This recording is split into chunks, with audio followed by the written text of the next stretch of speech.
장애인 문화복지신문 제258호 제7면 기사입니다. 부천시 돌봄 종사자 독감 예방으로 어르신 안전지대 구축. 부천시는 장기요양기관에 근무하는 장기요양요원의 독감 무료 접종을 지원하여 어르신 안전지대를 구축해 나갈 방침이다. 부천시가 10월 5일 시청 만남실에서 부천시 의사회, 부천의료복지사회적 협동조합과 부천시 장기요양요원 처우 개선을 위해 업무협약, MAU를 체결했다. 이날 장덕천 부천시장, 장현종 부천시 의사회 회장, 이영주 부천의료복지사회적 협동조합 이사장 등 9명이 참석해 장기요양요원 처우 개선을 위해 책임감을 가지고 상호 협력하여 추진해 나가기로 합의했다. 이번 협약은 최근 제정된 부천시 장기요양요원 처우 개선 및 지위 향상에 관한 조례에 따라 추진됐다. 인구 고령화로 대두된 노인 돌봄의 역할과 책임을 강화하기 위해서다. 협약에 따라 장기요양요원들의 건강 유지를 위한 무료 독감 예방 접종 사업이 10월 19일부터 11월 20일까지 한 달간 시행된다.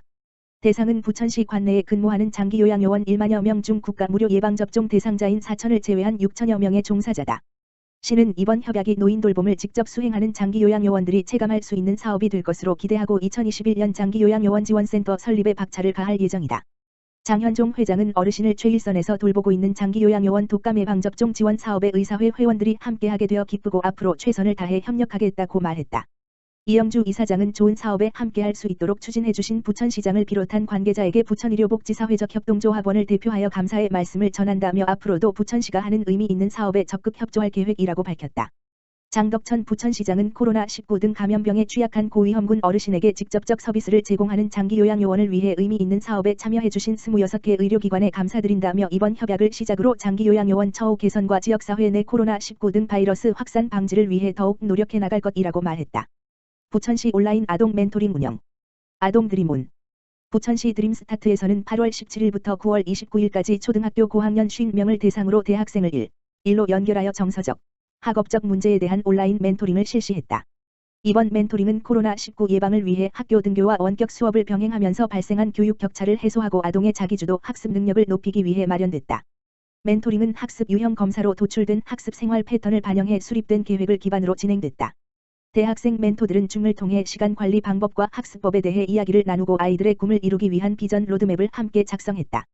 장래 희망이 검도 선수인 한 아동은 장래 희망에 대해 막연하게만 생각하고 있었는데 멘토링을 통해 꿈을 이루기 위해 지금 어떻게 시간을 사용해야 하고 무엇을 준비해야 하는지를 알려주어 꿈에 한 발짝 더 다가간 것 같다고 높은 만족감을 표시했다.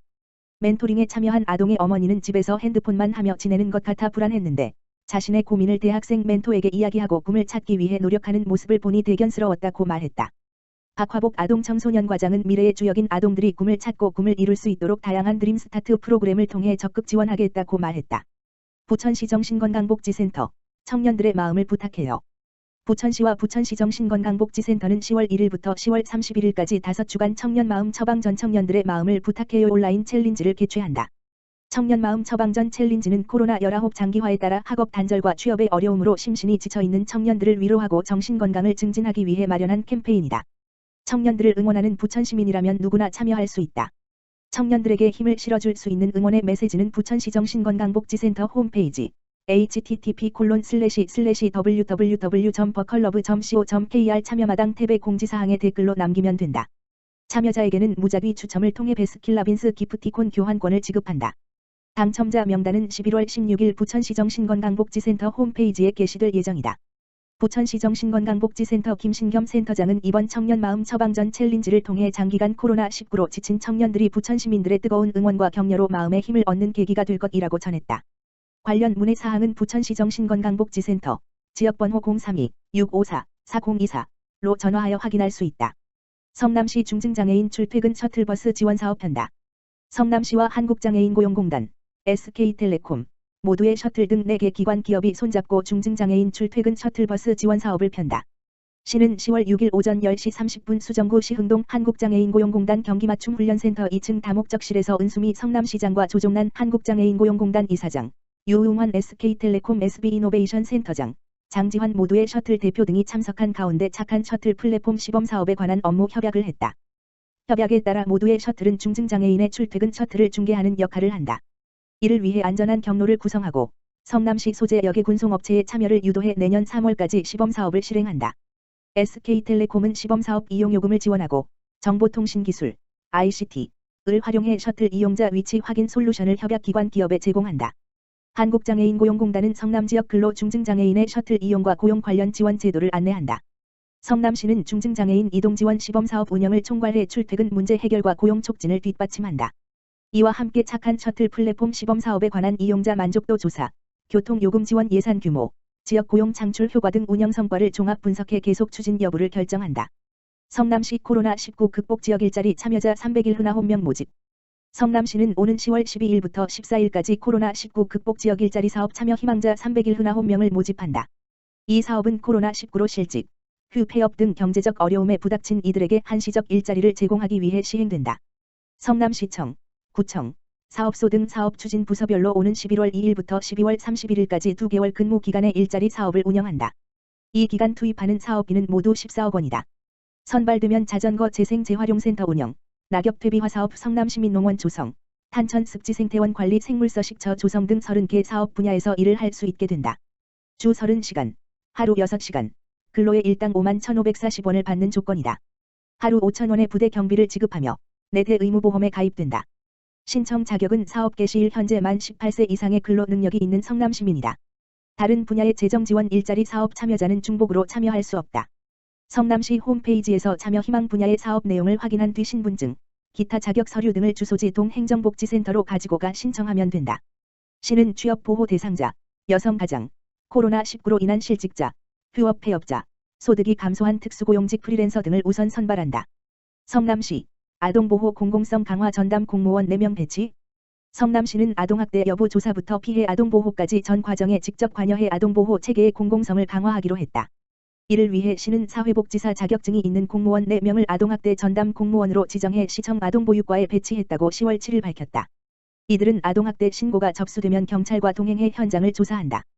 보호 대상 아동의 개별 보호 관리 계획도 수립해 아동의 양육 상황을 정기적으로 확인하고 필요시 지원하는 등 사례 관리를 한다. 지자체의 아동학대 조사 판정 등의 업무를 명문화한 아동복지법 및 아동학대 범죄의 처벌 등에 관한 특례법이 10월 1일 개정 시행된 데 따른 조처다. 이전에는 민간기관인 경기성남아동보호전문기관이 성남시 등 모두 4개 시군의 관련 업무를 맡았다. 성남시 아동보육과 관계자는 그동안 아동학대 관련 업무를 민간인 신분의 아동보호기관이 수행하다 보니 조사를 거부해도 강제할 법적 권한이 없어 학대자와 아동을 분리하는 데 한계가 있었다면서 법 개정으로 아동보호에 관한 지자체의 책임과 권한이 강화된 만큼 지역사회 자원을 활용해 아동학대 예방과 학대 피해 아동보호를 위해 최선을 다하겠다고 말했다. 부천시 저소득 위기가구 긴급생계지원금 지급. 부천시는 코로나19 피해 지원을 받지 못했던 저소득 위기가구에 대한 긴급생계지원 사업을 12일부터 본격적으로 추진한다. 시는 사업을 총괄하는 위기가구 긴급생계지원 전담 태스크포스 TF를 신속하게 구성하여 신속하게 지원금을 지급할 방침이다. 지원 대상은 코로나19로 소득이 25% 이상 감소하고 가구 소득이 중위소득 75% 이하, 쌓인 가구 기준 356만 2천 원이면서 재산이 3억 5천만 원 이하인 소상공인 새희망자금, 폐업 점포 제도전 장려금 등 코로나19 피해 지원을 받지 못한 가구다. 다만 기초생활보장, 생계급여, 수급자 및 긴급복지, 생계급여, 수급자는 대상에서 제외된다.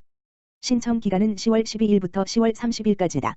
온라인 접수는 10월 12일부터 시작한다.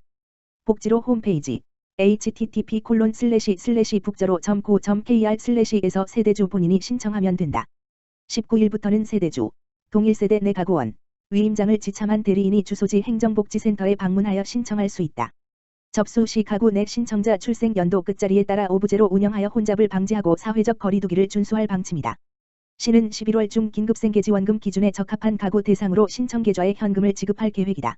위기가구 긴급생계지원 신청 지급과 관련한 자세한 내용은 부천시청 홈페이지 등을 통해 안내할 계획이다.